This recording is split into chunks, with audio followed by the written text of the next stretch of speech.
Então, estamos no ar. No ar. Sim, Paulo?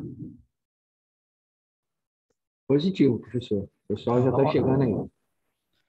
Vamos lá, então.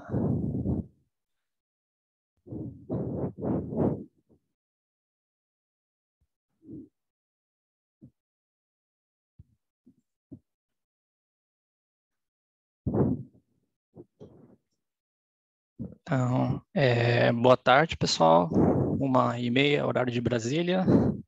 Aquele horário pós-almoço. Vamos tomar um cafezinho aí e esquentar, né? Vamos animar aí, pessoal. Então, conforme combinado, esse aqui seria a aula número 2 do curso Monopolos Magnéticos, em cooperação com o Elael e o Felipe. Essa aula número 2, eu vou revisitar o monopolo magnético de Dirac. Aqui está o meu contato para aqueles que quiserem enviar algumas críticas construtivas. A ideia é mostrar a introdução do monopolo magnético para um estudante que está na graduação, ou seja, alguém que tem o cálculo 3 e um conhecimento prévio de mecânica quântica. Imagine que você está conhecendo a sua futura namorado, e esse é o primeiro contato que você tem com o assunto. A ideia é, vamos fazer um primeiro contato com o monopolo magnético e esperamos aí que vocês se apaixonem por ele, né? Essa aula ela está organizada da seguinte maneira: fazer uma breve contextualização, depois da aula magnífica que o Elael deu ontem, vamos aqui pegar só o contexto inicial, o mais importante. Até é difícil, né, a gente substituir a autora Elael, mas vamos tentar dar o nosso melhor aqui. Em seguida, falar um pouquinho do trabalho do Dirac, de 1931, que é onde é lançada a pedra fundamental, a introdução do monopolo magnético no contexto da mecânica quântica. Terceiro, eu vou fazer algumas abordagens alternativas para a introdução do monopolo, abordagens mais simples para um estudante que está na graduação. E, por último, as conclusões. Seguindo, né, com a breve contextualização. Na aula número 1, o Elael já entrou em maiores detalhes discutindo a revisão histórica, em extremos detalhes com os artigos em si. Aqui eu vou fazer apenas um recorte do contexto, né, que estava acontecendo, né, entre 1923 e 1931. Já lembrando que antes de 1923, a gente está numa época de grandes teorias nascendo. Vamos colocar assim, uma época pré-mecânica quântica, os trabalhos do Planck, do Rutherford, do Bohr, do Compton, de 22, que ele mostra aqui a interpretação da luz como partícula. A relatividade especial também estava nascendo, né, em 1905, 1907, com os trabalhos do Einstein. E em 1915 a gente tem a relatividade geral. Ou seja, o contexto que o Dirac chega na Universidade de Cambridge, que é 1923, já é um contexto assim de grandes teorias nascendo, e é uma época assim de ebulição, de várias coisas acontecendo que influenciam a nossa física até hoje. Podemos destacar agora, entrando no contexto, né, 23 e 1931. Dirac chega na Universidade de Cambridge em 23, em 1925, Goldschmidt, Willenberg, eles introduzem o conceito de spin do elétron. Posteriormente, o Heisenberg apresenta a ideia da mecânica matricial, que seria uma das pedras fundamentais da mecânica quântica. O Dirac teve contato com esse material do Heisenberg, publica alguns trabalhos em mecânica quântica, inclusive ele é um dos fundadores da mecânica quântica. A tese dele de 1926, ela é o título, né? Quantum Mechanics. E daí a gente começa a aparecer alguns trabalhos fundamentais do Dirac nessa época, que é o trabalho de 1928, em que ele lança a equação relativística para o elétron, o que mais tarde é o que a gente conheceu, a equação de Dirac.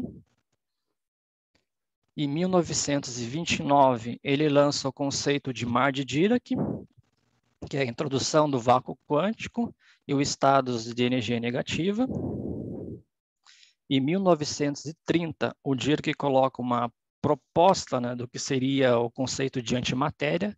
No trabalho, ele interpreta o próton, que ele seria a antipartícula do elétron, ou seja, um estado excitado do elétron, uma vez que o próton tem uma massa 1.800 vezes maior que a massa do elétron. Posteriormente, esse discurso é revisitado com a teoria de grupos, uns contatos que acho que ele tem com o Weyl, e é revisto que a antipartícula deveria ter a mesma massa. Então, o próton que ele viu como antipartícula vai acabar saindo desse cenário. O que a gente coloca, então, os pontos? O estabelecimento da mecânica quântica, onde o Dirac ele tem contribuições fundamentais aqui. A tese de doutorado dele, posteriormente, em 1930, ele publica um livro de Os Princípios da Mecânica Quântica, ou seja, ele é um dos fundadores, e a introdução da equação de Dirac, do mar de Dirac, que é a questão do vácuo quântico, e o conceito da antipartícula. Esse, vamos dizer assim, é uma breve contextualização do que estava por vir em 1931, que a gente vai discutir hoje.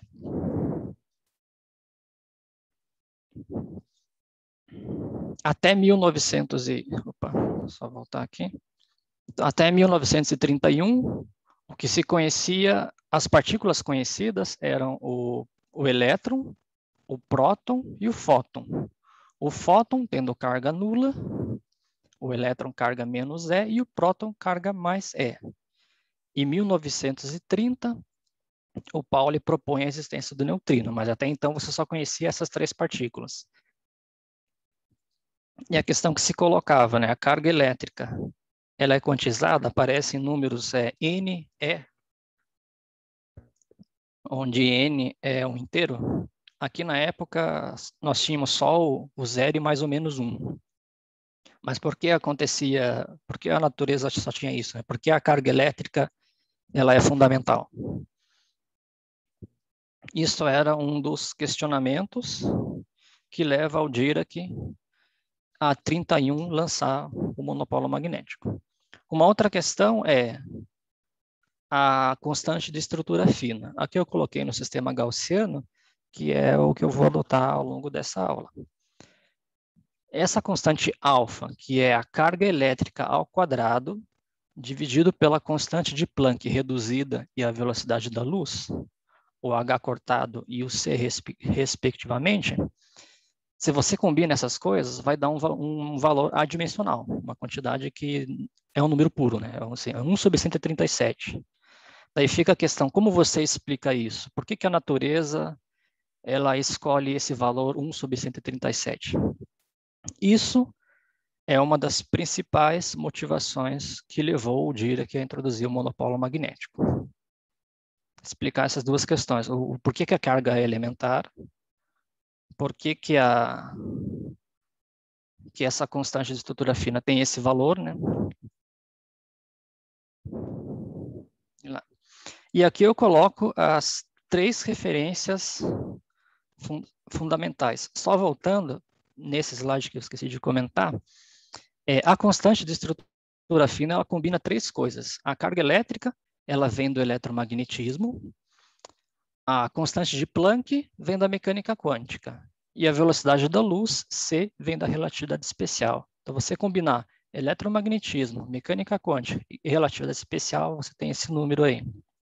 A questão é, qual a explicação disso, né? E aqui eu coloco as referências primordiais. O trabalho de 1931, vamos dizer assim, é a pedra fundamental, onde o monopolo magnético ele é introduzido no contexto da mecânica quântica, e o Dirac explica a quantização da carga elétrica em termos do monopolo. Temos também o conceito da antimatéria introduzido aí. E nesse trabalho de 31, o Dirac ele apresenta, assim, com o monopólio aparece um outro objeto, que a gente vai apurar um pouco mais para frente, que é a chamada corda de Dirac. Nesse trabalho de 31, o Dirac ele reconhece que existem algumas singularidades no campo magnético e no potencial vetor, e mais para frente isso vai ser apurado melhor, essa chamada cordinha, que a gente vai entrar em detalhes. Então é importante a gente destacar é que a gente está numa época que eu coloquei a 28, 29, 30 foram aqueles trabalhos do Dirac, da equação de Dirac, do mar de Dirac, e isso recebe umas críticas enormes da comunidade, principalmente do Heisenberg e do Pauli. Claro, o Dirac era um dos fundadores da mecânica quântica, então tinha também um certo prestígio, mas esses dois trabalhos foram muito criticados por pessoas importantes na época. Mas eu coloco aqui essa importância. O Dirac propõe a antimatéria, que no caso seria a antipartícula do elétron, ele previu a existência, e aconteceu que em 1932, ou seja, um ano depois, Carl Anderson ele descobre o pósitron. Justamente a antimatéria prevista por Dirac é descoberta. Isso rende o Nobel de Física de 36 para o Anderson, e de uma certa maneira dá aquela motivada para o Dirac, né? Você previu a existência de uma partícula, essa partícula foi observada, uma nova partícula, e em 31 ele lança uma outra partícula que a gente ainda não observou no contexto de física de partículas. Mas a gente vai mostrar o quão importante essa partícula, esse monopólio tem na questão da quantização. Exatamente, esse trabalho do Anderson foi muito importante. Imagina você estar no contexto e as coisas, a parte experimental também não ajudar. Esse artigo de 31 é um artigo que, vamos dizer assim, dá para um estudante da graduação ler, porque envolve apenas mecânica quântica não relativística, embora seja um artigo profundo. É um artigo que você tem que toda hora dar uma lida para entender um pouquinho mais. Mas, assim, os requisitos um aluno da graduação tem para ler esse artigo. Posteriormente, tem esse artigo de 48, é um artigo um pouco mais técnico, porque envolve relatividade especial, e nesse artigo, o Dirac ele elabora melhor o conceito que a gente vai falar da corda de Dirac, dizendo que não seria um observável, que é uma quantidade definida no semi-eixo infinito. Ele apura melhor a questão do monopólio magnético, mas agora já num contexto de relativístico. Mas o primeiro era uma mecânica quântica não relativística, agora é melhorado esse conceito. Esse artigo de 48, novamente o Dirac recebe muitas críticas. Uma delas vem do Pauli, novamente, e de uma maneira até sarcástica, o Pauli chama o Dirac de monopólio. Posteriormente, o Pauli reconhece que a teoria do monopólio magnético tem uma beleza, né? Isso acho que é uma carta que ele escreveu para o Bohr. Mas esse artigo de 48, você em 31 lança o monopólio, 17 anos depois se fala da discussão do monopólio, ele não é observado, e aí a crítica vem forte. O artigo de 78, vamos dizer, eu posso dizer que é o artigo do desapontamento, né? Nós estamos em 1978, 47 anos depois da proposta do monopólio, e o bendito ainda não é observado. Então aqui eu não sei exatamente se o desapontamento ele é o fato de o monopólio não ter sido observado, ou se o Dirac ele não consegue, vamos dizer assim, justificar a quantização da carga elétrica, porque ela está relacionada ao monopólio, mas se o monopólio não observa, quer dizer, não é observado, você não teria assim uma explicação, ainda comprovada a explicação de que o elétron é a carga elementar.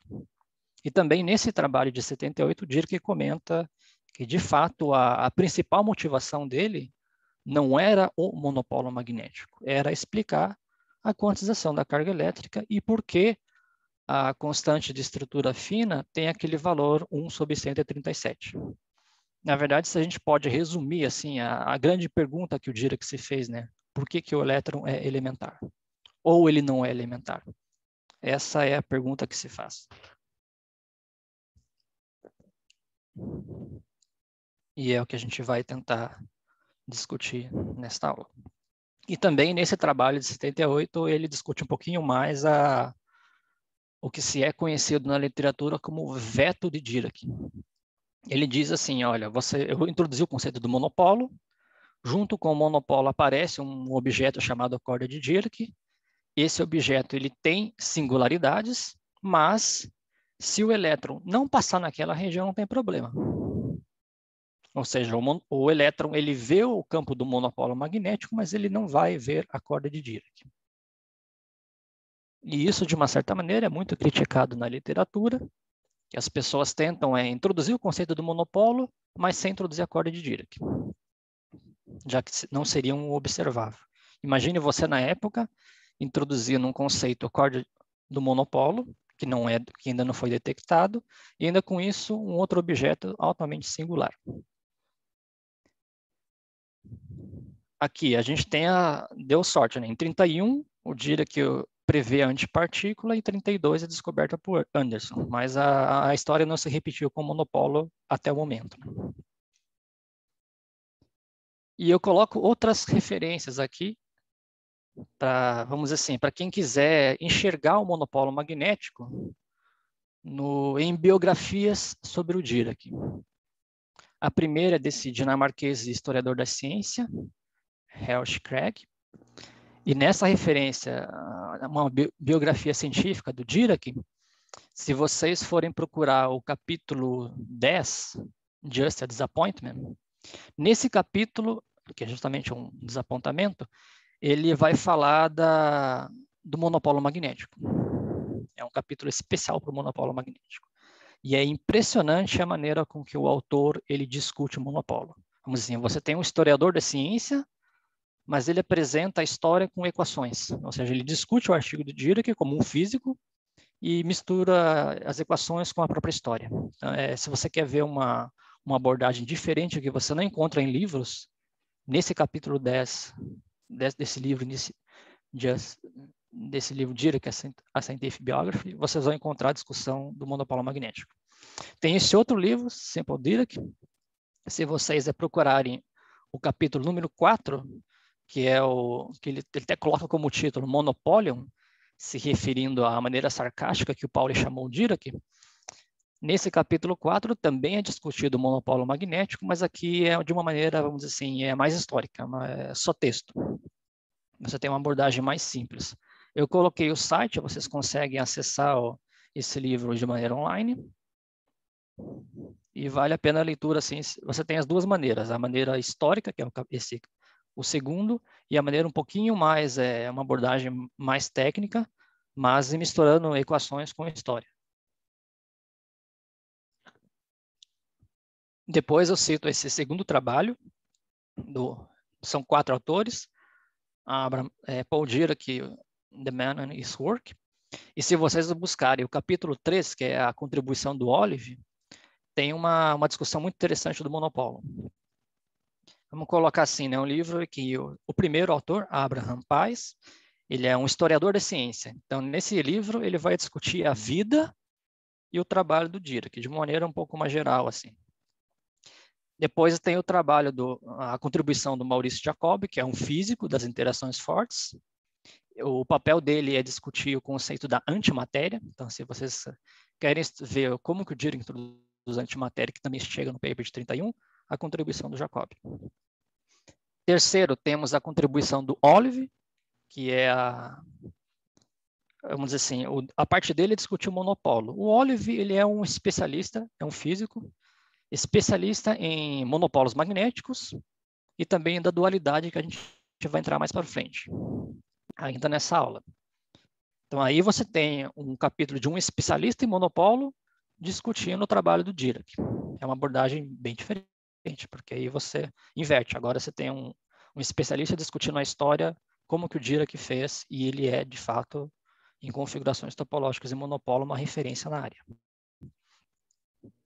Por último, nós temos o trabalho do Michael Atiyah, que é um matemático brilhante. Podemos dizer assim que ele é um especialista em geometria, muito conhecido na matemática, e é um simpatizante da física. Até ele diz que não se consegue hoje fazer matemática sem ter um físico do lado.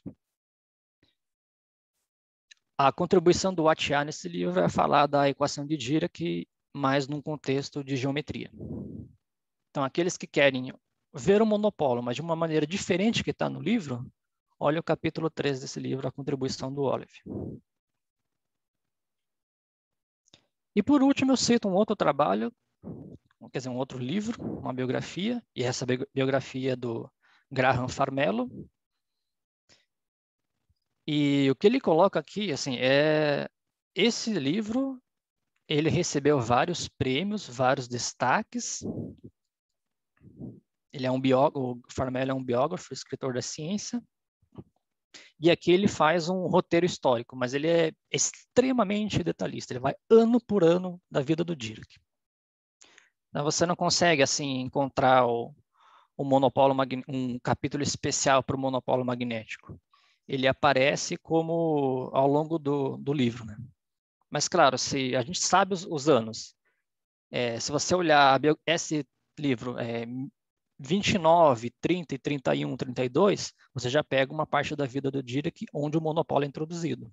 Depois 47, 48 e 49 também aparecem discussões do monopólio. E assim por diante. Então esse livro é extremamente detalhista na vida do Dirac, e o monopólio aparece, mas assim, não de uma maneira como um historiador que fala.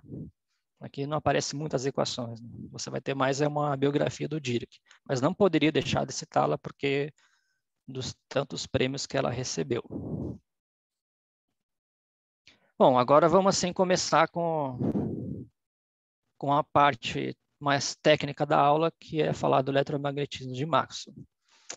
Aqui, como eu disse, eu escolhi o sistema gaussiano. Você tem a primeira equação, o divergente do campo elétrico, é 4π vezes a densidade de carga elétrica, a chamada lei de Gauss. Segundo, o rotacional do campo elétrico é menos 1 sobre C, derivada temporal do campo magnético. Aí a gente tem a lei da indução do Faraday.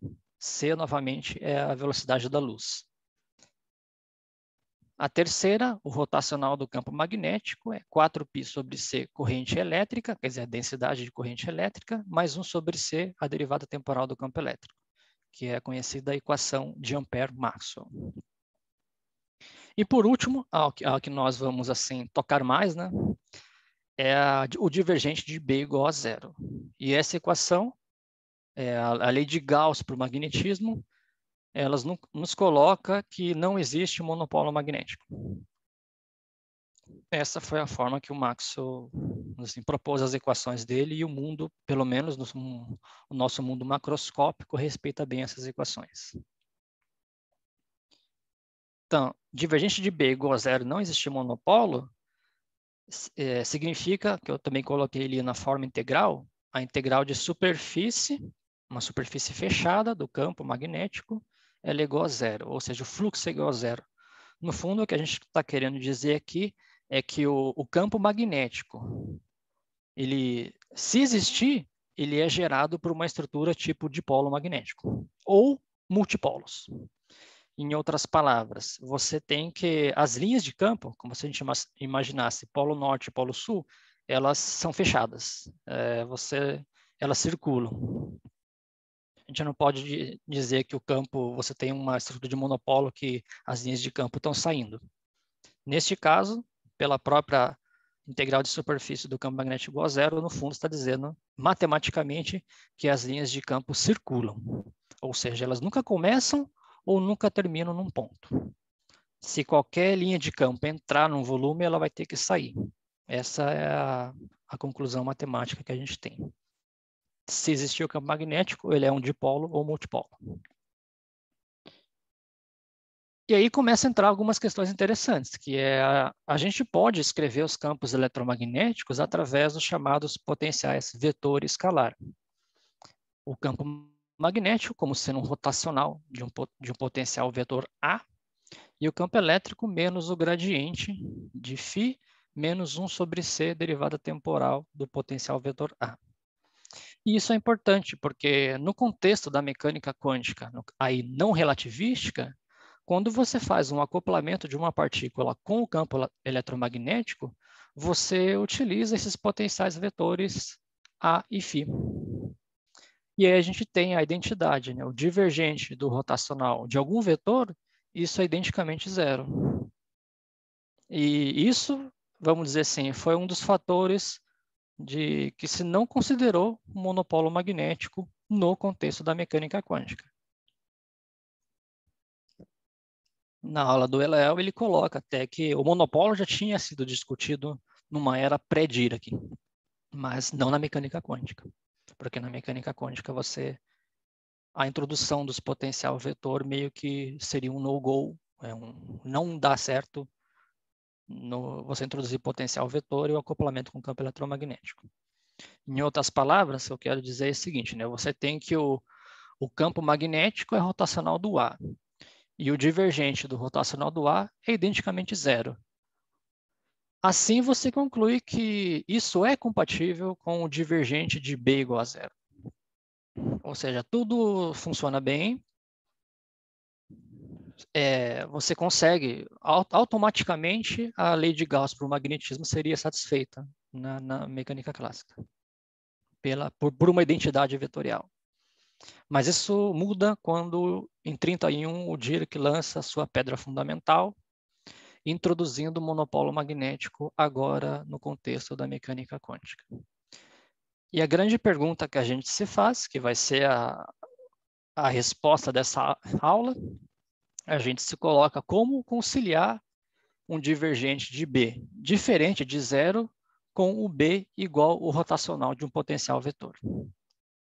É a grande motivação de a gente tentar, bom, que eu coloquei ali, precisa conciliar essas duas coisas. O potencial vetor, ele é introduzido na mecânica quântica, quer dizer, ele é introduzido no acoplamento da mecânica quântica não relativística, mas você tem que satisfazer o divergente de B igual, diferente de zero para falar, tem um monopolo aí.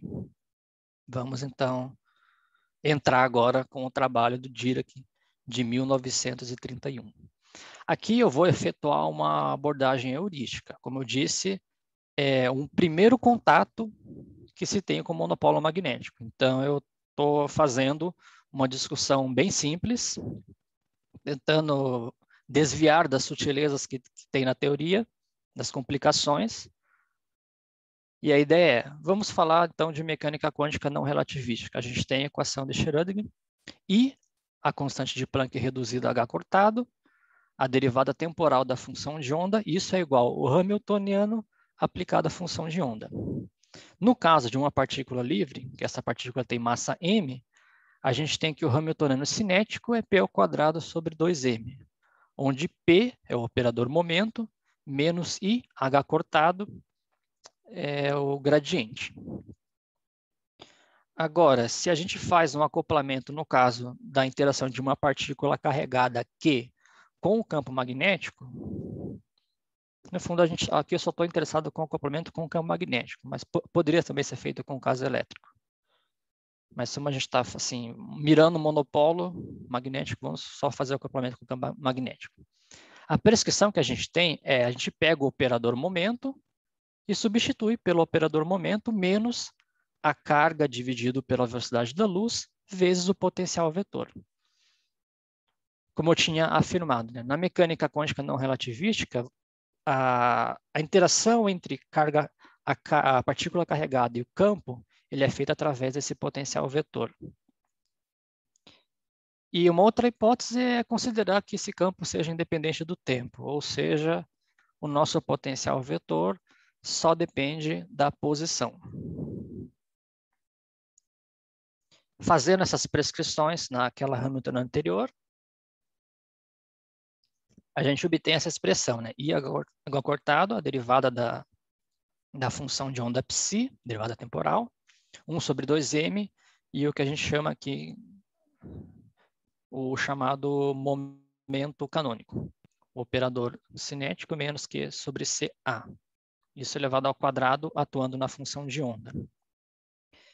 E aí nota-se que essa equação que a gente tem aqui, que descreve a mecânica quântica de uma partícula carregada, massiva, massa m, na presença de um campo magnético, isso tem uma invariância, conhecida como invariância de gauge ou calibre. Em outras palavras, a função de onda ela pode ser transformada por um fator exponencial, que eu coloquei aqui, e que uma função lambda, dependendo de x, só da posição, dividido por h cortado c, esse fator exponencial, e juntamente você faz uma transformação com o potencial vetor. Se você diz que uma linha é igual a mais o gradiente desse lambda.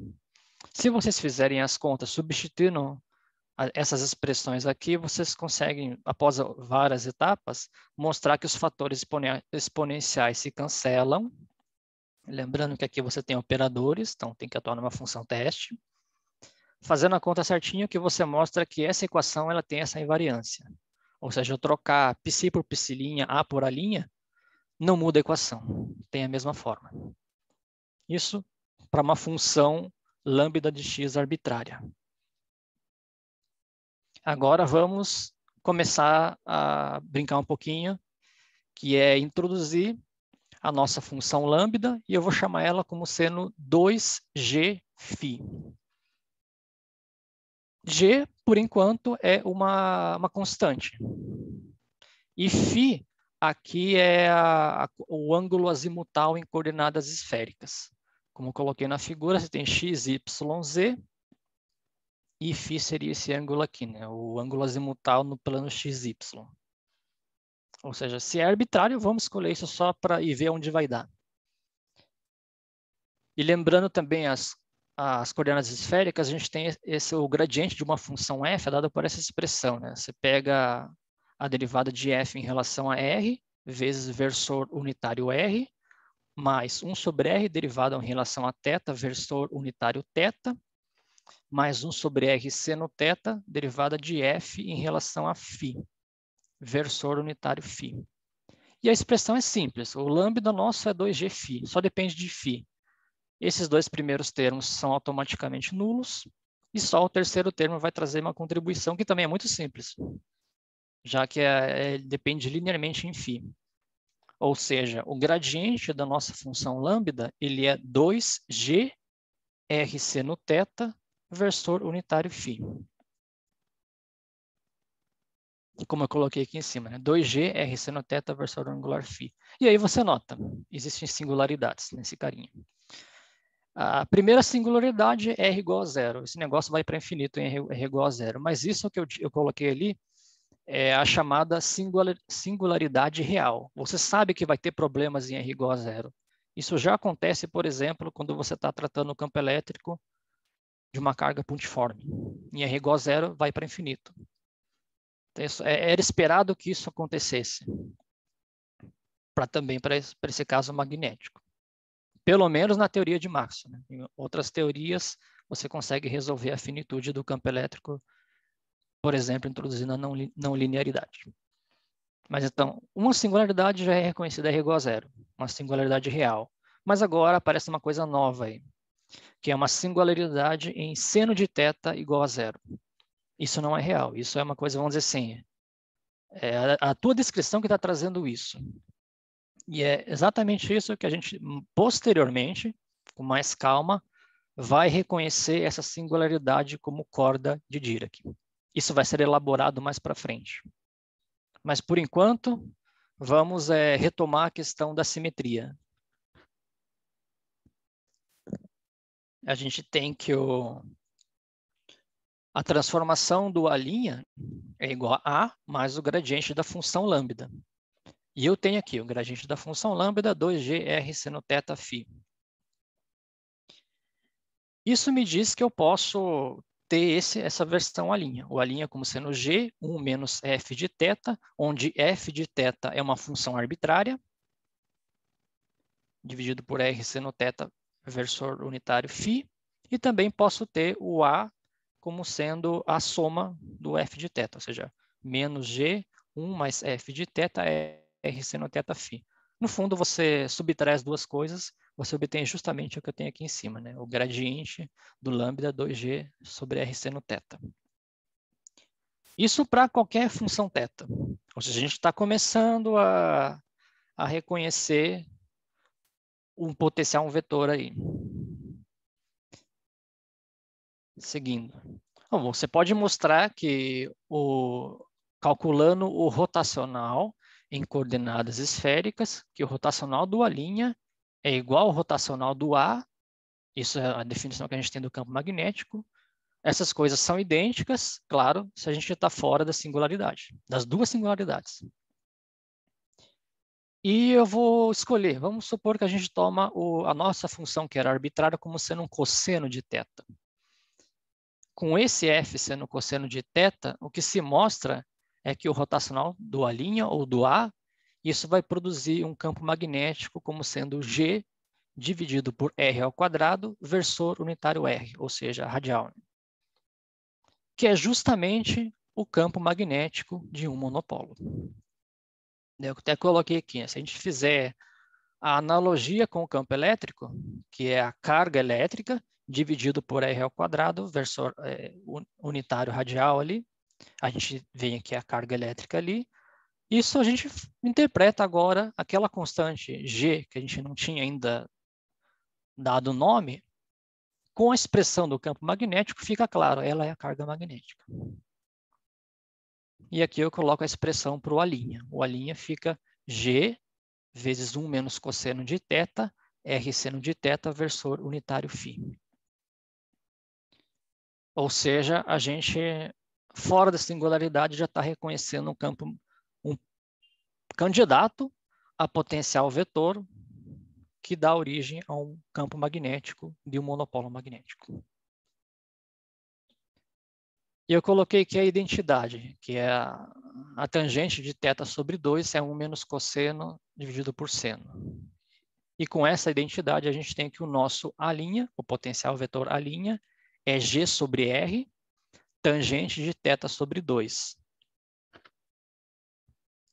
Versor unitário φ. Isso é justamente o potencial vetor introduzido por Dirac em 1931, se você olhar a equação 10. A menos de um fator numérico, é exatamente o que o Dirac introduziu. E vamos agora, a gente já obteve o potencial vetor, e retornar à transformação da função de onda, que é aquela transformação de fase que vem com fator exponencial. A gente tem que o psi' é exponencial I Q lambda dividido por H cortado C vezes a função de onda φ. E eu substituí aqui. O lambda é igual a 2G vezes o ângulo φ. Obtemos essa expressão aqui. E 2QGφ sobre H cortado C. É o que está no fator exponencial vezes a função de onda. E um breve suplemento matemático. Vamos dizer assim, é um suplemento de um slide que a gente precisa para seguir em frente.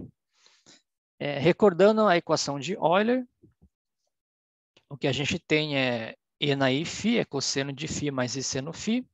E se a gente considera uma função f como sendo a exponencial de I 2kφ, onde esse k vamos considerar inicialmente uma constante arbitrária. Rapidamente você reconhece que a função de f avaliada em φ, ela é diferente da função de f avaliada em φ mais 2π, se essa constante é arbitrária.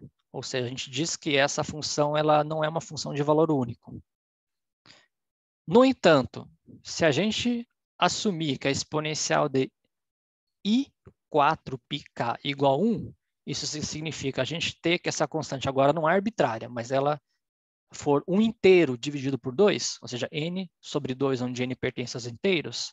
Neste caso, como está aqui de maneira simples, você tem que a função f avaliada em φ mais 2π, utilizando a definição dela, a gente aparece um e na I4πk que é igual a 1, e justamente o que você conclui é que a função de f no argumento φ mais 2π é igual à função de f, ou seja, Se esse K for um inteiro sobre 2, essa função ela tem um valor único.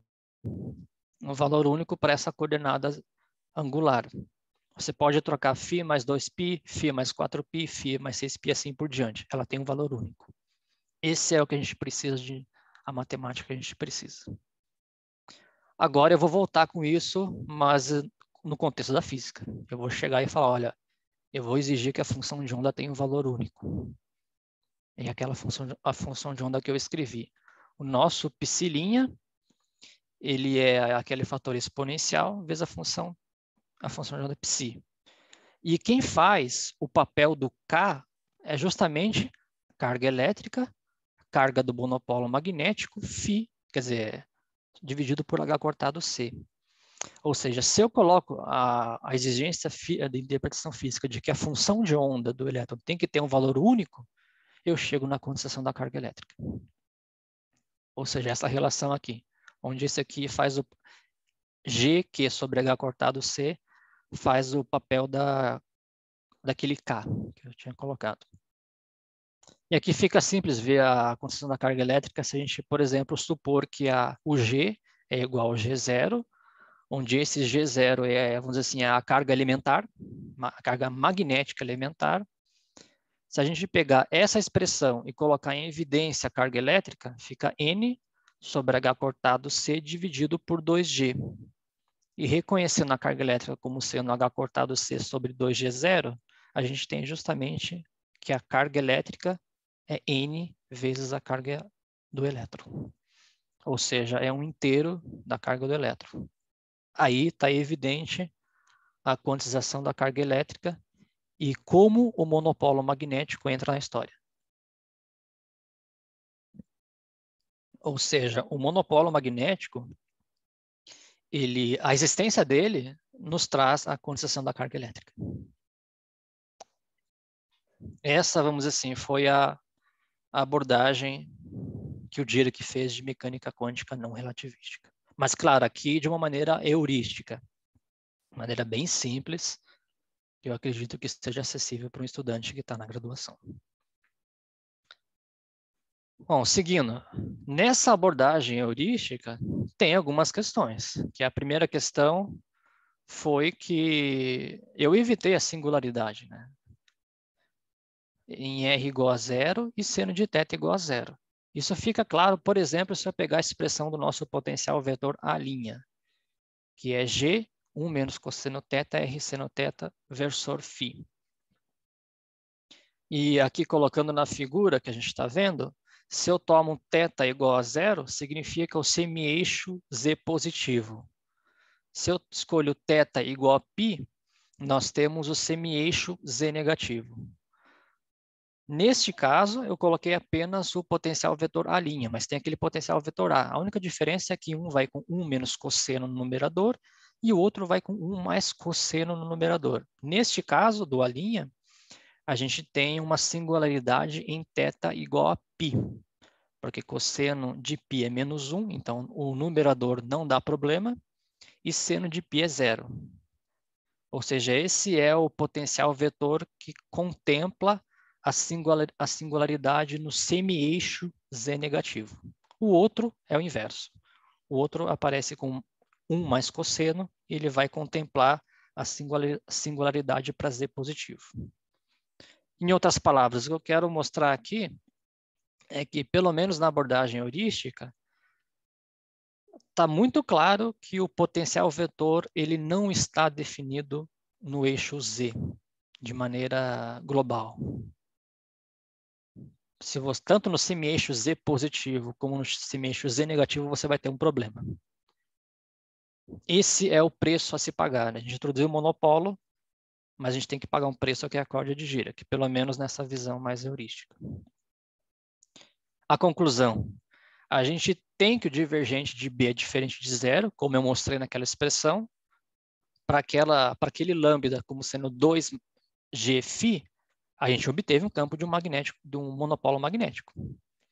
Só que o preço a se pagar nessa descrição é que você não pode escrever que o B é o rotacional de alguma coisa globalmente. O que eu quero dizer como globalmente? É uma única expressão para todos os pontos. Você paga um preço, porque você fica faltando o eixo Z. E essa não é uma singularidade real, como acontece em R igual a zero. E aí você resolve a inconsistência. Você, de fato, tem divergente de B diferente de zero, mas daí há esse preço a pagar. E eu coloquei aqui as duas expressões. A primeira, o rotacional do A' é igual ao campo do monopolo mais um B', que seria o da corda. Seria, vamos dizer, o complemento que faltaria para o eixo Z negativo. E o outro seria o rotacional do A, como novamente o campo do monopolo, G sobre R ao quadrado versor unitário radial, mais o campo da corda, agora contemplando o eixo, o semi-eixo Z positivo. Ou seja, tem esses dois mapas aqui. Um vai contemplar o Z negativo, o outro Z positivo. Você paga esse preço, você não consegue mais escrever B rotacional de A de uma maneira única. Claro, vamos dizer assim, aqui, como eu disse, eu fiz uma abordagem heurística, um primeiro contato. Nesse primeiro contato, a gente evita sutilezas. E se você fosse fazer uma abordagem muito mais técnica, muito mais formal, o que é possível mostrar que esse B' da corda para Z negativo é justamente 4πg, delta de x, delta de y, θ de menos z, versor unitário z. Delta de x é a delta de Dirac, θ de z é a função de Heaviside. Ou seja, aqui fica bem claro. Você tem o eixo z negativo e aqui o z positivo. Numa abordagem mais formal, se consegue deduzir esse campo da corda, mas aqui eu estou fazendo um primeiro contato. O meu objetivo é, vamos introduzir o monopolo magnético e mostrar como o monopolo magnético ele resolve o problema da condensação da carga elétrica. Aqui eu coloquei as definições, né? O nosso θ de Z é a função de Heaviside, também conhecida como função de grau. Ela é igual a zero se Z é negativo e ela é igual a 1 se Z é positivo. E delta de x refere-se a delta de Dirac no eixo x, ou seja, quando x é igual a zero, ela vai para infinito, e para x diferente de zero igual a zero. Daí, voltando às expressões, a gente tem aqui, né, o B' de Z negativo, o B de Z positivo, a gente tem ainda o produto de deltas. E isso, vamos dizer assim, um matemático não gosta disso, né? Porque esse delta já é visto como uma distribuição. Esse objeto, a corda de Dirac, é algo que possui uma singularidades bem complexas, ou seja, nada trivial, e ainda tem o problema que essa corda não seria um observável. Ou seja, ela está lá, mas você não vai observar. E, de uma certa maneira, isso foi uma crítica muito dura ao Dirac. Você introduz um monopolo, mas todo mundo tenta, pelo menos na literatura, evitar a corda de Dirac, justamente por essas singularidades e por ainda não ser um observável. Aqui eu finalizo a discussão, vamos dizer assim, um primeiro contato do trabalho do Dirac de 1931 de uma maneira mastigada, simples, para um estudante da graduação. Bom, como eu disse, eu evitei sutilezas, tem muitos detalhes, algumas passagens um pouquinho mais longas, e aqueles que querem ver essa discussão da condição de condensação de Dirac, eu recomendo esse artigo do Ricardo Heras, na revista Contemporary Physics de 2018. É um belíssimo artigo, vale a pena ler. Eu confesso que, e eu sou honesto, que boa parte da aula que eu dei agora foi baseada nesse artigo, vamos ser honestos e dar os devidos créditos. Eu também destaco o livro do Jackson, que ele traz uma abordagem para a corda de Dirac que eu preferi, num primeiro contato, não fazer. Eu coloquei na figura aqui, você tem o campo magnético do monopolo e essa cordinha de Dirac como sendo esses negocinhos vermelhos aqui. Ou seja, a corda de Dirac como sendo conjuntos de dipolos magnéticos infinitesimais. Quando você efetua o limite, ou seja, a integração desses dipolos, você obtém a corda de Dirac. No caso, o que o Jackson faz é colocar essa corda no eixo Z e ele obtém de maneira formal justamente as contas que eu fiz, quer dizer, os resultados que eu coloquei. Ele chega naquela expressão do campo magnético da corda. Claro, o Jackson pula algumas passagens, mas a ideia dele foi muito interessante. Essa é uma representação que a gente coloca para o conjunto monopolo magnético corda de Dirac. A outra também é você imaginar que a corda de Dirac seja um solenoide semi-infinito. Como a gente viu, tem a discussão das singularidades para Z positivo e para Z negativo. Então, o Jackson também pode falar, você encara isso como sendo um solenoide semi-infinito, ou seja, pega um fio e deixa ele bem enrolado de maneira infinitesimal. Para aqueles que quiserem ver a dedução da corda de Dirac de maneira mais formal, tem o livro do Jackson, e também o Ricardo Eras, ele dá uma mastigada no livro do Jackson, ele faz as passagens intermediárias do livro. Recomendo vocês baixarem esse livro aí, até para ver outras abordagens da condição de condensação de Dirac.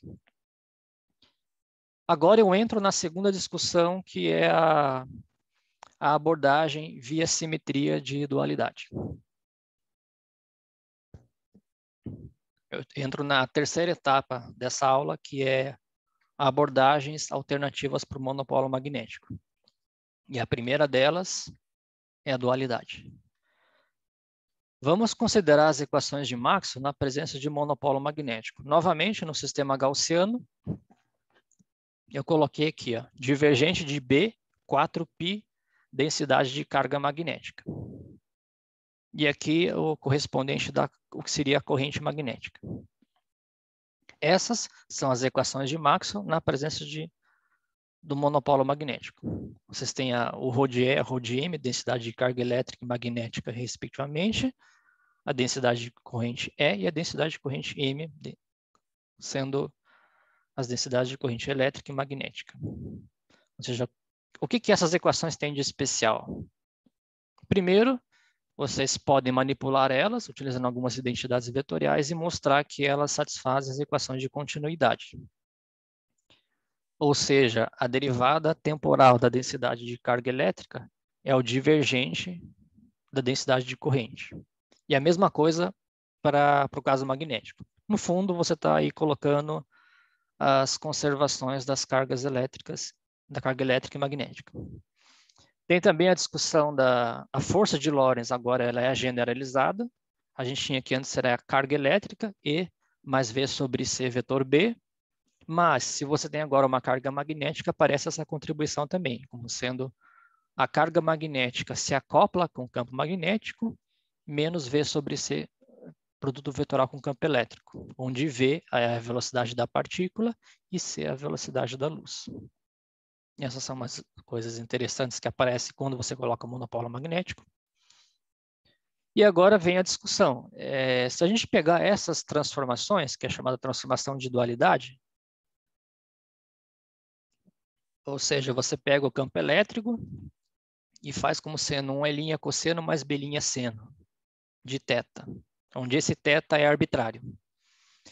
E faz outras substituições. O campo magnético vai nessa combinação entre o campo elétrico linha, o campo magnético linha, faz as transformações para as densidades de corrente e as densidades de carga. Se você fizer essas transformações, aquelas equações de Maxwell que eu coloquei, elas ficam inalteradas. E um resultado interessante é, se você pegar as densidades de carga, o quadrado delas fica inalterado. Ou seja, o ρ elétrico ao quadrado mais o ρ magnético ao quadrado tem que ser igual no contexto do ρ' de E e ρ' de M. No fundo, o que eu estou querendo dizer é que se eu estou nesse círculo, conforme essa figura aqui, ρ de E e ρ de M, esse raio tem que ser preservado. Ou seja, a combinação densidade de carga elétrica ao quadrado mais densidade de carga magnética ao quadrado tem que ser preservado. Nesse aqui, a gente tem, por exemplo, uma situação, conforme esse vetor, como sendo o caso em que a partícula tem uma densidade de carga elétrica negativa e uma densidade de carga magnética positiva. Mas o círculo tem que ser preservado. Como eu disse, as equações de Maxwell elas ficam invariantes para qualquer θ. Qualquer θ que você escolher não vai mudar. Ou seja, são aquelas mesmas equações que eu coloquei, só que você substitui o campo elétrico, o campo magnético, colocando linha. E a mesma coisa para as densidades de corrente e densidades de carga. As equações ficam alteradas para esse θ, na presença do monopolo. E aí é o que as pessoas começam a justificar. Na presença de monopolo, as equações de Maxwell possuem uma simetria de dualidade, ou seja, a gente pode fazer todas aquelas transformações e as equações são preservadas. E tem até essa frase famosa do Dirac, que ele colocou num quadro negro em Moscou em 1955, né, que as leis da física devem ter uma beleza matemática. E aí eu coloco um bônus também, que eu acho que desse artigo do Dirac, a relação entre matemática e física. Se vocês baixarem esse artigo e verem quantas vezes o Dirac cita a palavra beleza, vocês vão se espantar. Então, para ele, tinha que ter uma beleza. E você colocar o monopolo magnético nas equações de Maxwell, poxa, tem uma simetria de dualidade ali. Essa não foi a justificativa do Dirac, mas assim, é o que se coloca nos livros tentando, olha, se o monopólio está ali, a dualidade também está, e é bonito você ter essa simetria. É uma tentativa, vamos dizer assim, clássica de você justificar o monopólio. Algumas observações que eu coloquei. A primeira é que, como eu já disse, aquele ângulo é arbitrário, ou seja, para qualquer θ, você tem a invariância nas equações. E vamos escolher o θ igual a 90 graus. Aí você tem o campo elétrico, vai no campo magnético linha, o campo magnético vai menos E'. Ou seja, para θ igual a 90, no fundo o que você está fazendo é inverter o papel do campo elétrico com o campo magnético. Eles invertem de papel. No fundo, o que eu quero colocar aqui é que a transformação de dualidade, ela de uma certa maneira é uma convenção, porque a gente pode dizer que uma partícula tem apenas carga magnética, ou ela tem apenas carga elétrica, ou, no caso mais geral, ela é uma mistura das duas. É uma partícula que tem carga elétrica e tem carga magnética, que é o que na literatura é conhecido como dion. E adota-se a convenção de que o elétron ele é a partícula cuja carga elétrica é menos E e a carga magnética igual a zero. Essa é a convenção que a gente adota. O monopolo magnético ele é a partícula que tem carga magnética igual a um G diferente de zero e carga elétrica nula. O próton, no caso, ele tem carga elétrica mais E, e até para provocar, coloquei carga magnética aproximadamente zero. Para o teórico é igual a zero. A carga magnética do próton é igual a zero. Mas para o experimental ele vai dizer que é aproximadamente zero, uma precisão absurda de 10 na menos 20. E aqui a gente volta para aquela transformação que eu tinha da densidade de carga magnética. Vamos supor que a densidade de carga elétrica seja diferente de zero. Então, eu coloco ela em evidência e aparece justamente isso. Menos seno θ mais rolinha magnético sobre rolinha elétrico cosseno θ. E aí vem uma hipótese que é bem forte. Se todas as partículas tiverem a mesma razão, carga linha magnética sobre carga linha elétrica, se todas, a gente pode escolher o θ. Já que o ângulo θ é arbitrário, vamos escolher ele, então, de tal maneira que a gente faça o Rho magnético igual a zero. E a maneira é escolha a tangente de θ como seno rolinha magnético sobre rolinha elétrico. Justamente isso se cancela e ρm igual a zero. Mas, se essa razão for a mesma para qualquer partícula. Analogamente, a gente pode cancelar a densidade de corrente magnética. E isso faz com que a gente recupere as equações de Maxwell, como Maxwell propôs inicialmente, sem o monopolo magnético. Agora, a hipótese foi forte. Se essa razão, carga magnética linha sobre carga elétrica linha, falhar, ou seja, for diferente para alguma partícula, aí, meu amigo, não tem como. Você vai ter que conviver com o monopolo. Você não consegue eliminar o monopolo pela transformação de dualidade. Basta que seja diferente para alguma partícula.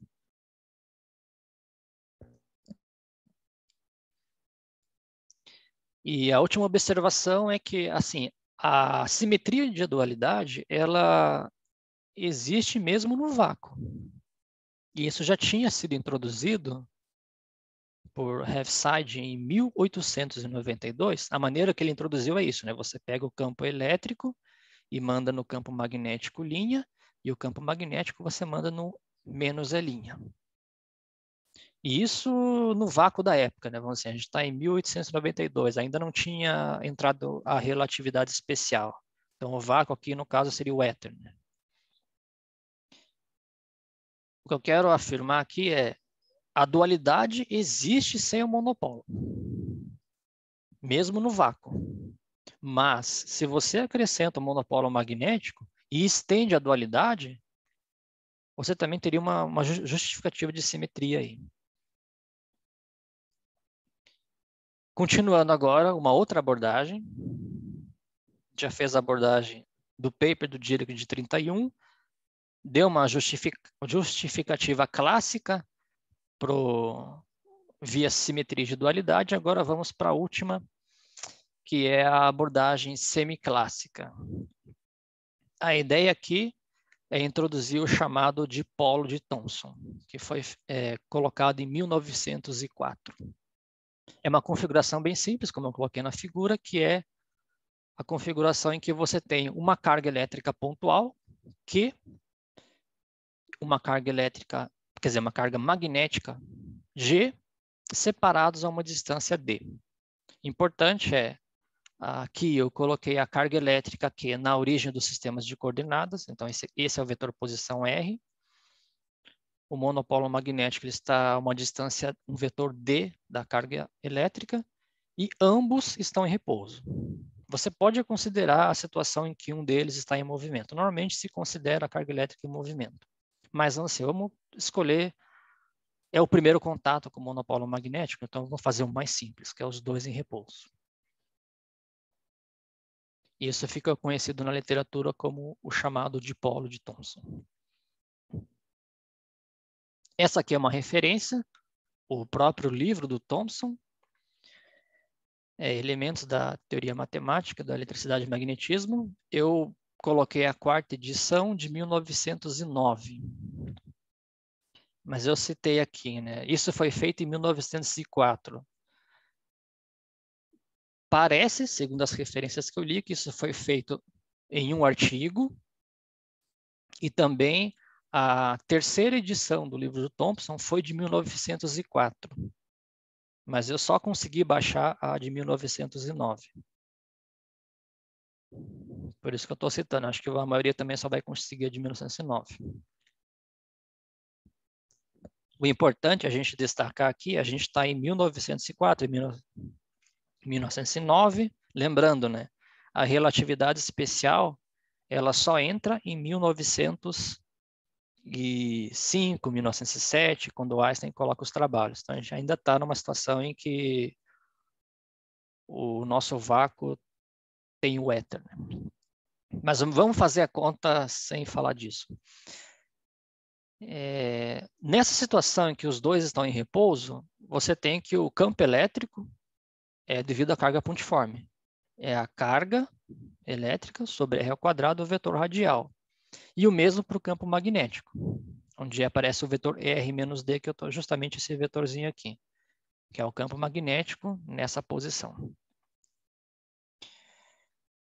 Evidentemente, essas duas coisas satisfazem. O divergente do E é a densidade de carga.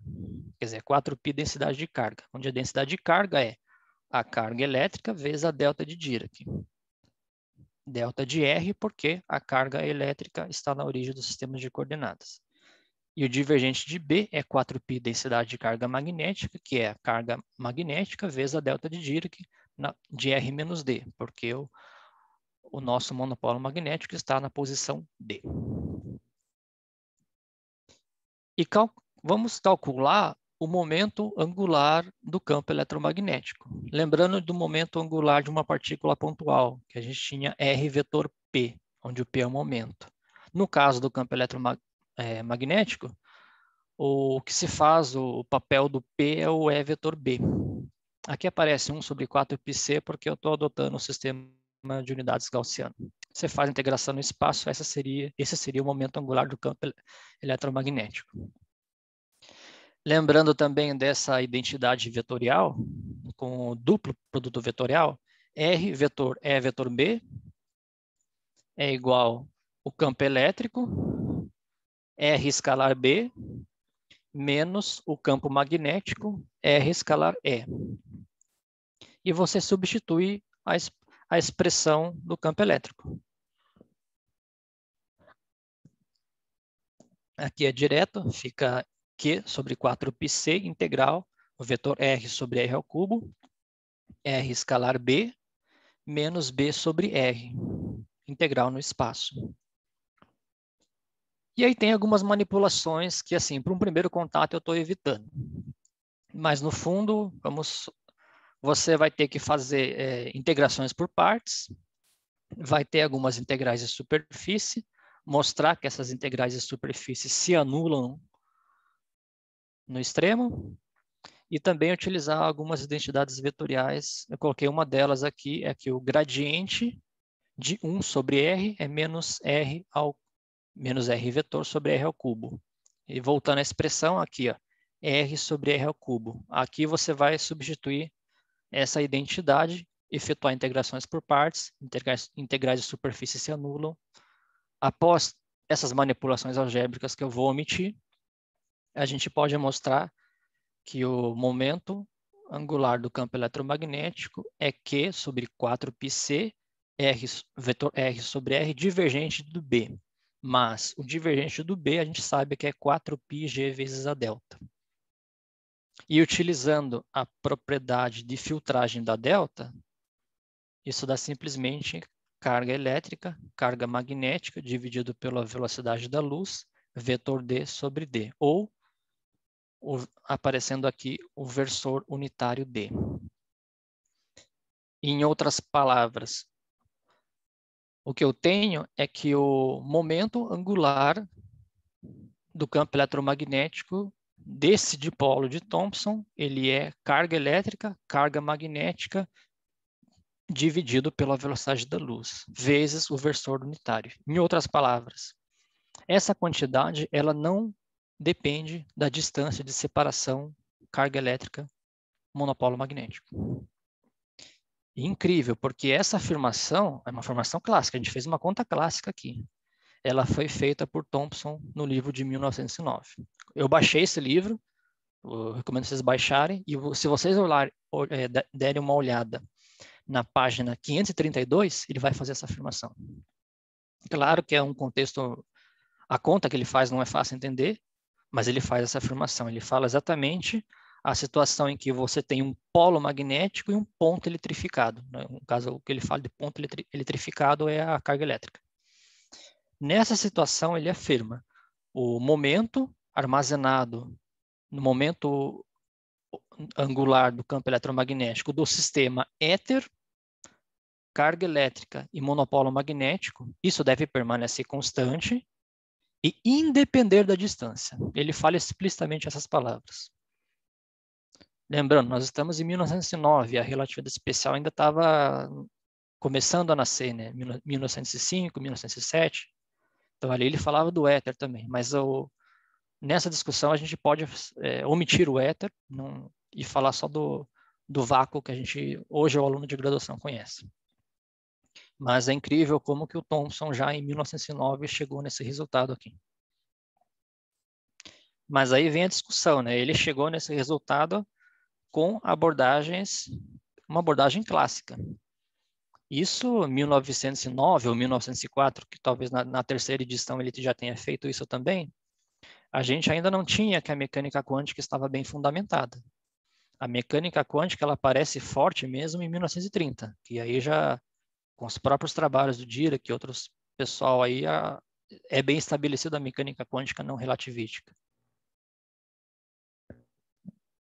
E vem a discussão, você coloca agora o tempero da mecânica quântica. Vamos dizer que vamos entrar agora com mecânica quântica e falar, olha, na mecânica quântica o momento angular deve ser quantizado em unidades de h cortada sobre 2.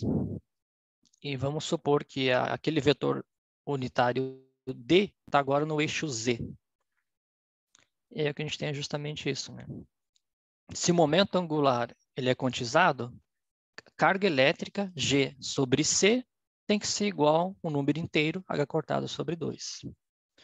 Ou seja, combinando o dipolo de Thomson com um requerimento da mecânica quântica, a gente obtém, na verdade, reobtém a condição de quantização de Dirac. Aqui numa abordagem semiclássica. O momento do campo eletromagnético é obtido por considerações clássicas, mas daí eu coloco o tempero da mecânica quântica de que esse negócio é quantizado. Ou seja, se você tiver um bendito de um monopolo, mesmo que esse monopolo esteja a uma distância galáctica, em qualquer lugar do universo, a carga é quantizada.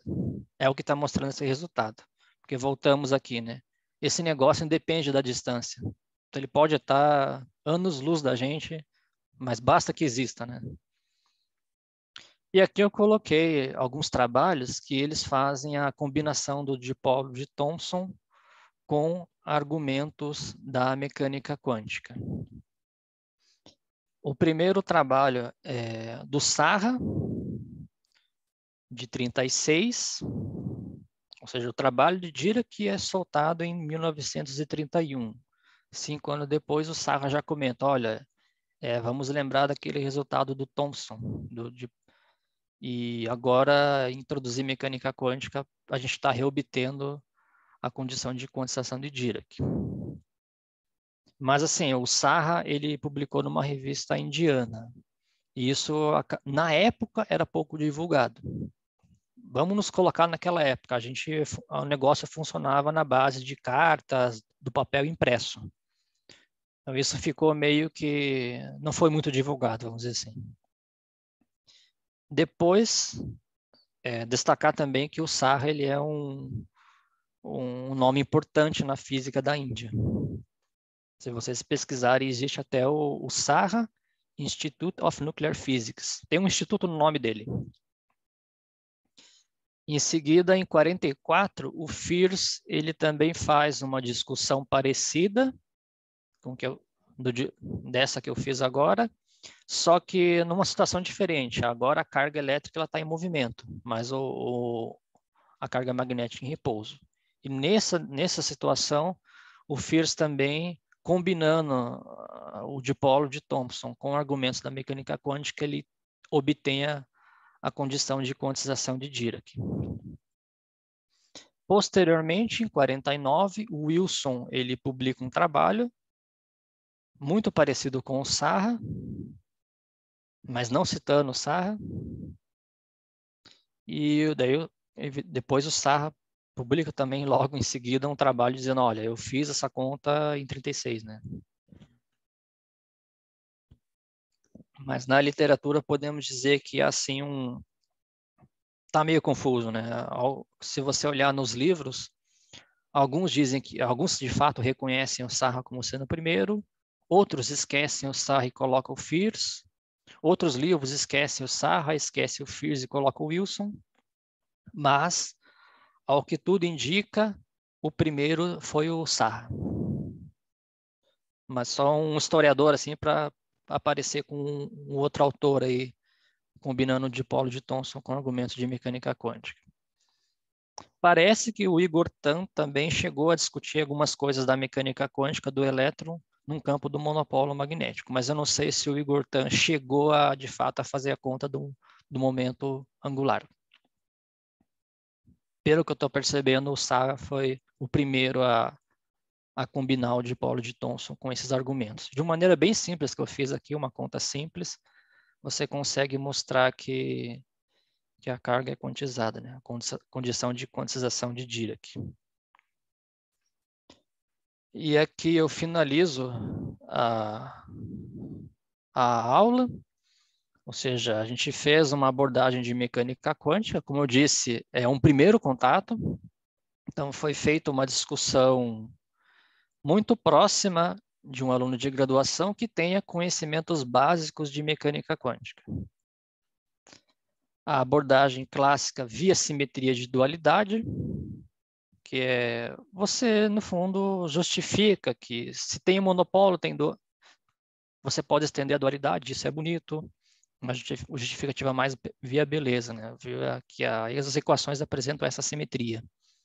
E a terceira abordagem, que é a abordagem semiclássica, em que você tem um dipolo de Thomson e combina isso, faz a conta do momento angular classicamente e depois coloca o requerimento de que a mecânica quântica, de que o momento angular deve ser quantizado.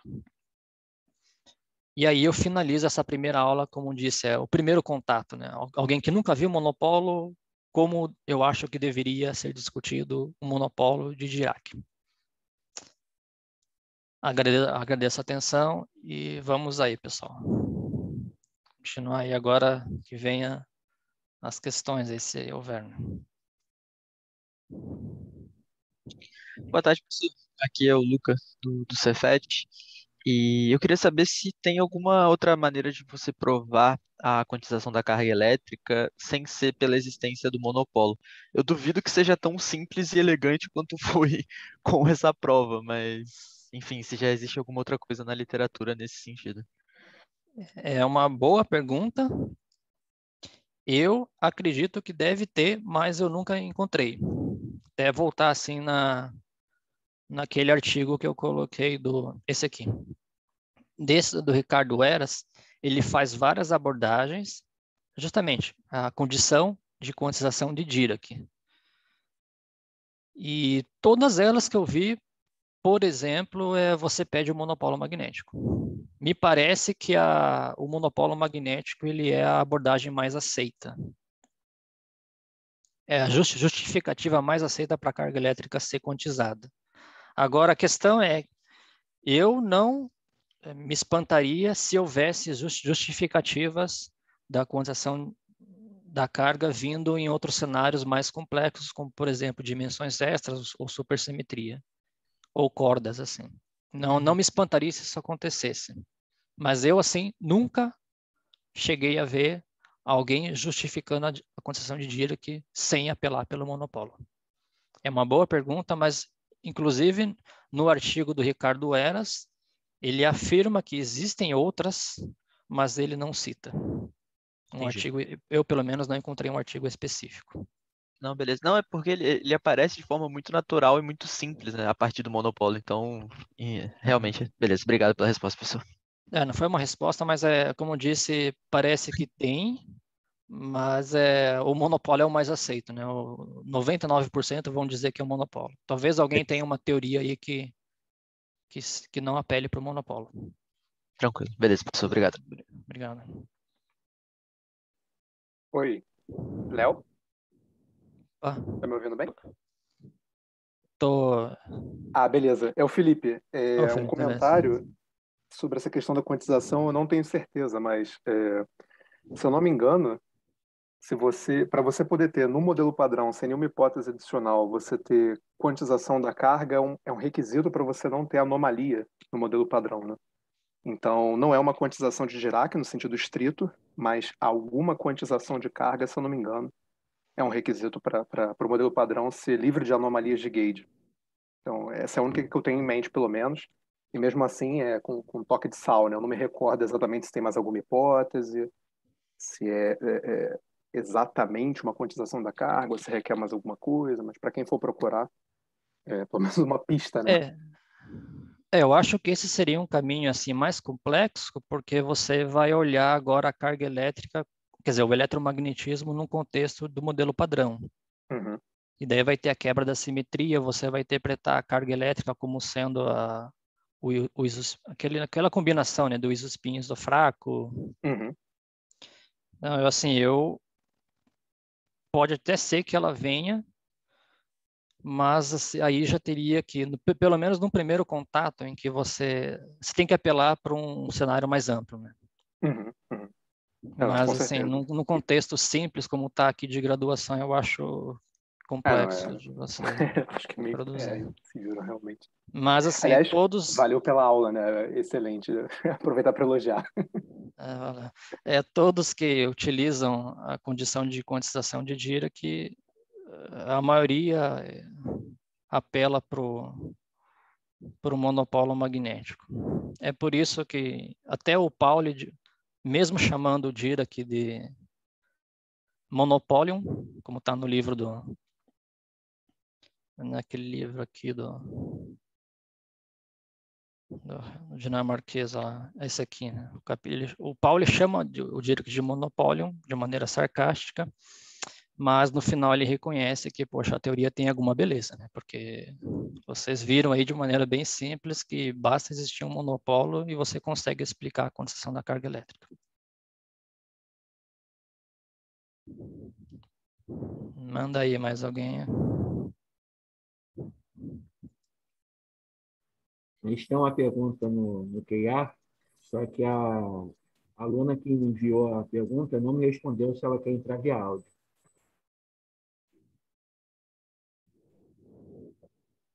Acabou de mandar mais um. Eu tô abrindo aqui, não sei se todos estão vendo, né? Assim, a pergunta é qual é a realidade física da abordagem da corda de Dirac, já que todos os resultados são explicitamente dependentes da escolha de calibre. Bom, a questão é, e já vai ser justificado um pouquinho, você introduz uma quantidade, que é a corda, o Dirac introduziu aquele monopolo, quer dizer, aquele potencial vetor. Aquele potencial vetor, ele traz uma singularidade.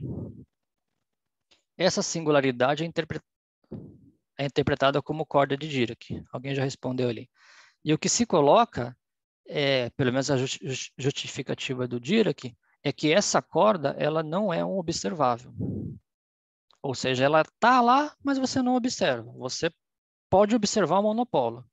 Isso, de uma certa maneira, foi uma crítica muito grande para o pessoal da época. Falou, olha, Dirac, você introduz um monopolo, mas pagou um preço. Você vai introduzir um objeto que eu não consigo detectar, que é a corda de Dirac. Na aula que vem, eu vou dar a aula número 3 também, existem outros argumentos, em que mais fortes ainda, que você mostra que é o seguinte, se a condição de quantização de Dirac for válida, a corda não será um observável. E vice-versa. A volta também é verdade. Se a corda de Dirac não é um observável, então automaticamente você tem que satisfazer a condição de quantização de Dirac. Então a resposta para a sua pergunta é, existe uma escolha de calibre? Sim, mas você não observa a corda de Dirac. É por isso que vários autores tentam abordar a discussão da corda do monopolo magnético, tentando excluir a abordagem da corda de Dirac. Inclusive, já existem algumas propostas que evitam a corda de Dirac, mas colocam o monopolo, que é tentar, por exemplo, regularizar a situação. Mas, assim, eu preferi não entrar nessas abordagens, por exemplo, o monopólio de Wu-Yang, que são uma maneira formal de você tratar o monopolo magnético. A abordagem que a gente está tentando trazer aqui é você paga um preço, né? Pelo menos como o Dirac fez na época é o seguinte, olha, eu introduzi aquele potencial vetor, ele tem uma singularidade e a singularidade é a corda, mas ele tenta justificar, olha, o elétron não passa naquela região, só para mostrar aqui, né? Explicitamente o negócio. Aqui. Você tem o rotacional do A e do A'. Primeiro que o A ele não é válido mais globalmente. Existem algumas propostas também tentando definir um potencial vetor A por monopolo magnético de maneira global. Existem propostas também. Assim, a questão da corda de Dirac foi muito criticada. Mas vamos supor, olhando essas expressões, tanto do B' para o eixo Z negativo, quanto do B para o eixo Z positivo. As duas têm uma delta de Dirac. Então, se você está fora do ponto, ou seja, se você não está no eixo Z, esse negócio é zero. É isso que o Dirac tenta justificar, que é o conhecido como veto de Dirac. Ele fala, olha, não se preocupa com ela porque o elétron não passa por ali, e aí essas singularidades não vai ser vista. Mas, claro, isso a gente está falando de 31. Imagina você introduzir o conceito de monopolo magnético, introduz o conceito de corda, olha a sagacidade de você, até assustador, né? Depois a própria literatura vai começando a refinar, fala, olha, você pode falar de monopolo sem falar de corda, você tem outras propostas aqui, o monopolo aparece em outros contextos também. Aqui, assim, parece até meio ingênuo, né? Vamos dizer assim, você introduzir um objeto, mas esse objeto não é observável, mas para a época foi um passo imenso, né? De você ter essa noção de, olha, o monopolo resolve o problema da condensação da carga elétrica. Essa, assim, é a questão que eu coloco. A corda não é um observável, mas está lá, né? Vamos dizer assim, é um fantasma, né? Você pode dizer, você não está lá, mas você não vê, né? É a ideia que o Dirac colocou. Mas, como eu disse, até coloquei aqui, aqueles que quiserem ver uma abordagem mais formal, um tratamento em que você tenta evitar essas singularidades, esse artigo do Ricardo Eras, ele coloca outras abordagens. Mas aí a gente já está entrando num cenário em que é um segundo contato, né? Que eu tentei suavizar a discussão. O próprio Jackson faz uma discussão mais completa. E na aula que vem, que é a minha parte, eu dou a aula 3, o Felipe dá a aula 4, o Elael fecha com a chave de ouro na aula 5. Na aula que vem eu vou discutir várias referências de livros de monopolos magnéticos. E aí a gente vai tocar em vários níveis. Um deles no nível pós-graduação. Mais perguntas aí? Tem uma boa pergunta aqui, né? Como fica a questão da condensação da carga com a descoberta dos quarks? Excelente questão. A questão dos quarks, a gente já está entrando aqui na QCD, na cromodinâmica quântica. A QCD, os quarks, eles são com 1/3 da carga elétrica. Bom, os quarks, vamos dizer assim, fura a questão da carga elétrica ser N inteiro vezes a carga do elétron. Só que existe uma questão que é o quark, ele não é observado como partícula livre. Eu posso colocar assim, o quark, você observa compostos de quarks, mas não livre. Por exemplo, 3 quarks pode formar o próton, pode formar o nêutron, tem os mesons, os hadrons, mas o quark, assim, como partícula isolada, não é observado. Então, para a gente refinar a discussão a quantização da carga elétrica são para aquelas partículas que você observa, que você detecta. E você também pode falar de frações da carga do elétron se você vai num contexto da matéria condensada. Tem propostas, né, de partículas que envolvam essa fração da carga do elétron. Mas se a gente pensar partículas no contexto de física de partículas que são observadas e são detectadas, você só observa números inteiros. Essa acho que é a pergunta aí. Fica respondido, mas só... sim, alguém já respondeu, né? A Vitória colocou a mesma coisa que eu disse, né? Continua válida porque os quarks não são observados na natureza como partículas individuais. Exatamente isso que eu falei. Bom, a questão da relação que eu coloquei é essa. A pergunta que, de fato, você não observa os quarks livres na natureza. É aí que entra a discussão da condensação da carga elétrica.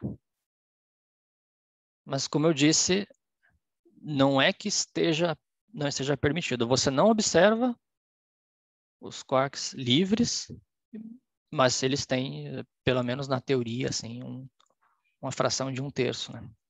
E isso pode acontecer na matéria condensada também. Essa seria a resposta que eu dou. Vou na direção da vitória.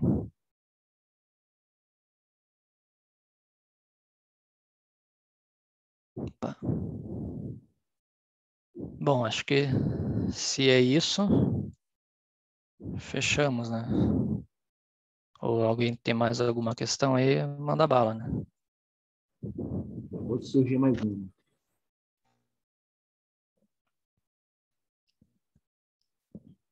O Vitor Almeida coloca, né? Fugindo um pouco da teoria, como você imagina na ciência provar que uma partícula é fundamental?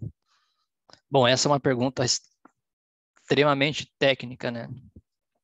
Porque, vamos dizer assim, e profunda, porque é a pergunta que o Dirac se fez a vida toda. Que ele se colocou, né? O quão fundamental é o elétron? Né? Quer dizer, ou por que o elétron é elementar? Essa é a pergunta. Se a gente pode resumir o Dirac, essa é a pergunta que ele se faz, né? E a cada vez que a gente vai avançando na ciência, a gente vai observando uma estrutura a mais.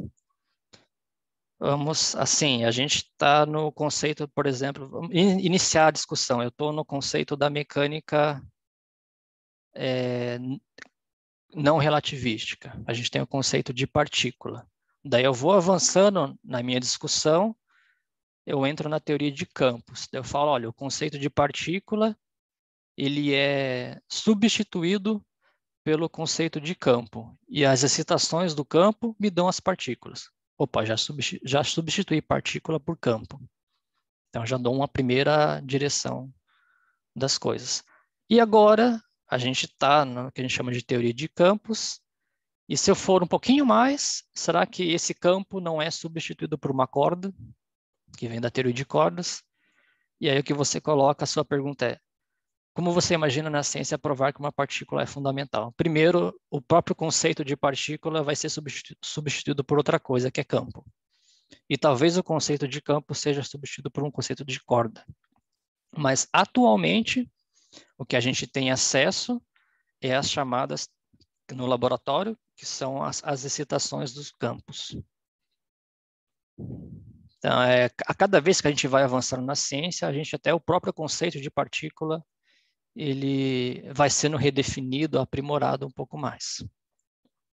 Então, dizer que uma partícula é fundamental, eu acho que a afirmação que a gente tem aqui, por enquanto, é só no contexto de campos.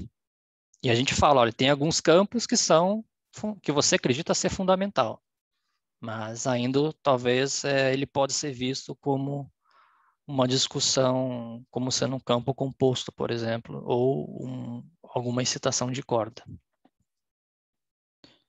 E chega uma pergunta também do Lucas Bay, tem alguma referência bibliográfica mais básica para esse assunto?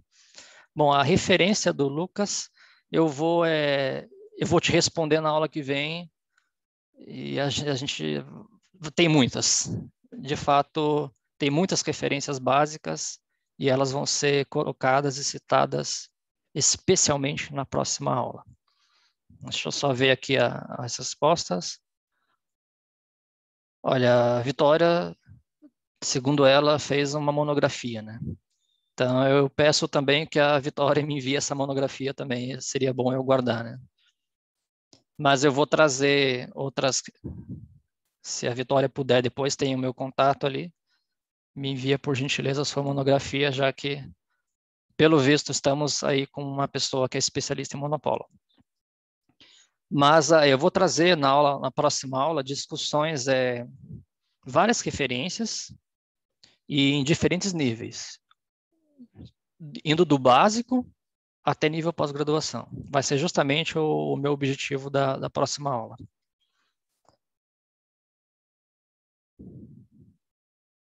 Tá, então acho que essa seria a resposta do Lucas. Vai ser, eu espero corresponder à sua expectativa e responder na próxima aula. Bom, o Luca Paiva coloca mais uma pergunta no chat, né? Já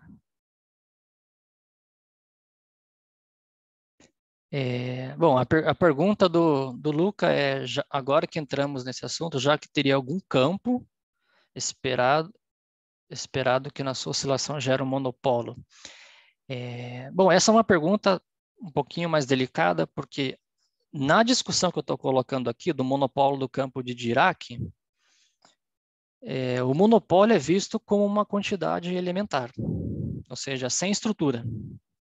Da mesma maneira que você vê a carga elétrica pontiforme, o monopólio de Dirac tem também essa pobreza, vamos dizer assim, ele é pontiforme, é perfeito, não tem estrutura interna, você não fala de spin, você não fala das outras propriedades do monopólio.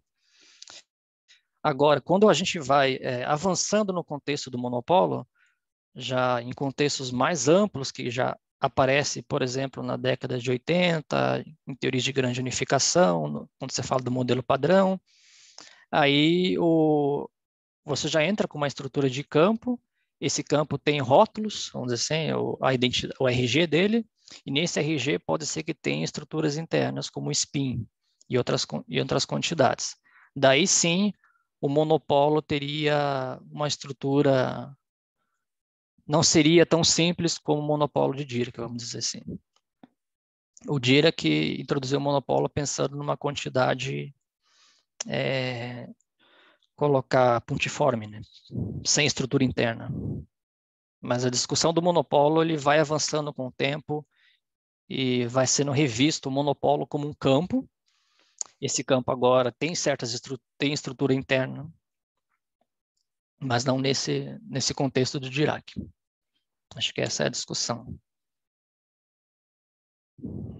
De fato, respondendo a questão, existe sim, em outros cenários, um campo gerando o monopólio.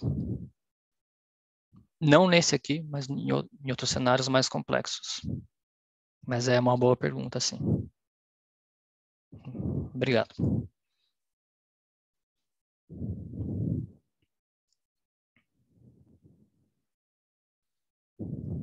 E aí, Paulo, mais coisas aí?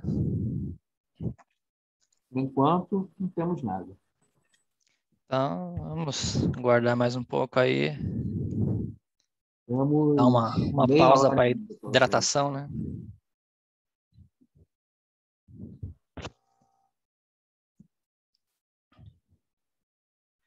Bom, se não tem, seguimos com a próxima aula, então, né? Valeu aí, pessoal. Então, continuamos amanhã, se Deus quiser, né? Encerramos por aqui, então? Pode encerrar, né? Se fechou as perguntas. Só avisar o Luiz aí. Ok.